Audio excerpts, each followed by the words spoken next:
The story takes place in the French countryside in the 18th century. Emma is the daughter of a farmer.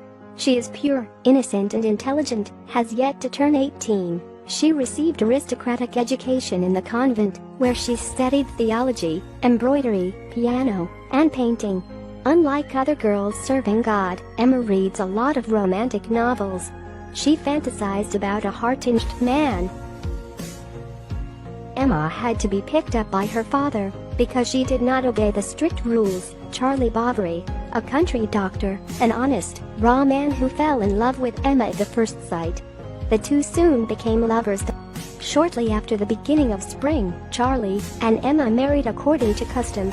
Before getting married, Emma thought love was a golden feathered bird, can fly freely in the splendid heaven. But after marriage, she found Charlie was just an ordinary and vulgar man. His talk is as flat as a sidewalk. His opinion vulgarity is extremely low. He can't appreciate Emma's heart-made pastries.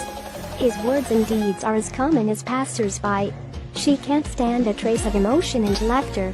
The couple live only as missionaries. In fact, Charlie's love, though not sensational, is caring and tender. In his daily life, he is almost as soft as his wife. Emma, however, does not cherish her husband's gentleness and considerateness. All she can think of is the luxury of the Parisian aristocracy. Now has to get used to the quiet and dreary town. The house is located in the remoteness of this life long married. Soon, Emma tired of the novel's fantasies, enthusiasm and pleasure, she did not feel anymore. One day, Charlie took his wife to a small party, and at the dinner table, Emma forced Leon, a law student. He is young and charming, also about her age. When they first met, the two had a good chat away. They have the same interests and love travel and music. Since then, Leon has often come to Emma to hang out with her. They talked about romance novels and fashion dramas, immersed themselves in the feeling of communicating text reading, and classical music in a spin. As the number of meetings increases, one night, while Charlie was on business, Leon made a bold statement to Emma. For a time, Emma's desire burns up like fire.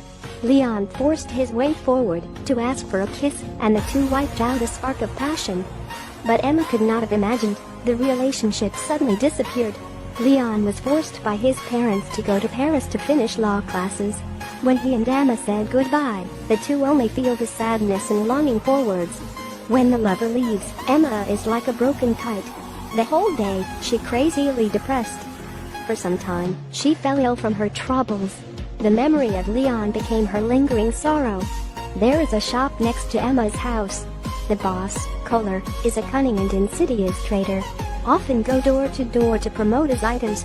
After the first conversation, Kohler immediately saw Emma's vanity. He recommends the fashion magazines of the upper classes of Paris, the operas of the Parisian Academy, and all kinds of luxury goods that are expensive to her. At first, Emma was a little hesitant, but when she heard that she could pay the bill, her desire for things spread quickly. Buy a lot of expensive clothes and things. From then on, Emma's vanity was out of control. She couldn't help herself in her wasted life. Just then, Emma's second lover appeared. Brown, the town's landlord, came to Charlie to give his horse. He is a veteran of the wind moon in his teasties. He is arrogant and rude. Brown saw Emma as a Peugeot, and as soon as they met, he came up with the bad idea to seduce her. A few days later, Brown held a hunting party at his home and invited the Charlies. Charlie had no interest in horse hunting, and he proposed that Emma be involved in the activities. As a result, Charlie's high-powered assist directly allowed Brown's plot to succeed. During the hunt, Emma witnessed the life of the upper classes. Look at the naive Emma. Brown was seduced by a thoughtful and indulgent seducing. Emma gradually fell in love with him. Brown, first in front of Charlie, secretly stuffed a letter to her. Emma excuses unwell and pushes off the activities she attends with her husband. In the empty corner, she opened a love letter. It's full of naked hot confessions. One after another, Emma couldn't stand the temptation. After taking the initiative to become Brown's mistress, she took her husband, Charlie, as a setup, and Emma would date Brown. The two of them, with their bodies grinding, were frantically having fun. Every time she'd go home, the more Emma looks at Charlie, the worse he looks. In her eyes, her husband was just an ordinary village doctor. He is serious and old and boring. He had no interest in art, nor romantic novels. He can't give her a luxurious life. After a while, Charlie was going to have a surgery for a young man. As soon as friends and family arrived in the neighborhood, Charlie was confident of going to Paris to open a clinic. However, the operation failed. Charlie mistakenly cut off the Achilles tendon of the young man, causing him to be disabled for life.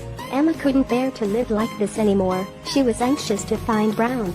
She had waited for Brown to react. She made a request for them to elope to Paris.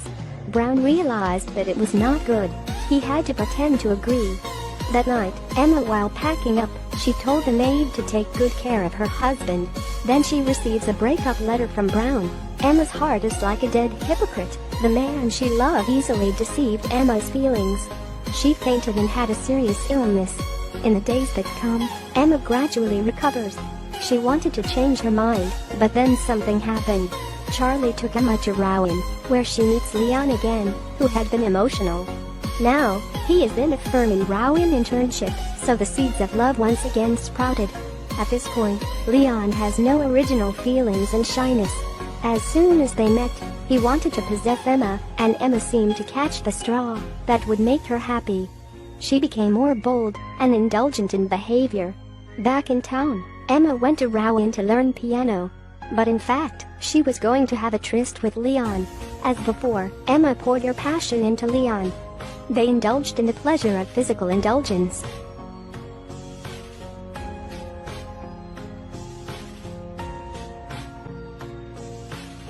Emma spent all her money together in exchange for her debt. She lives in her own fantasy with all her heart.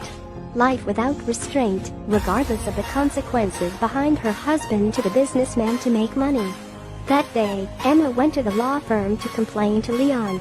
But when he heard that Emma owed a lot of money, Leon immediately hated her. At the moment, the boss of the firm issued a stern warning. He wants Leon to break up with Emma in order not to affect the future. Leon decisively chose to break up.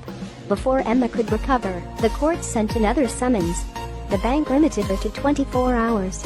Pay off the loan she owed, or she'll have to mortgage her property.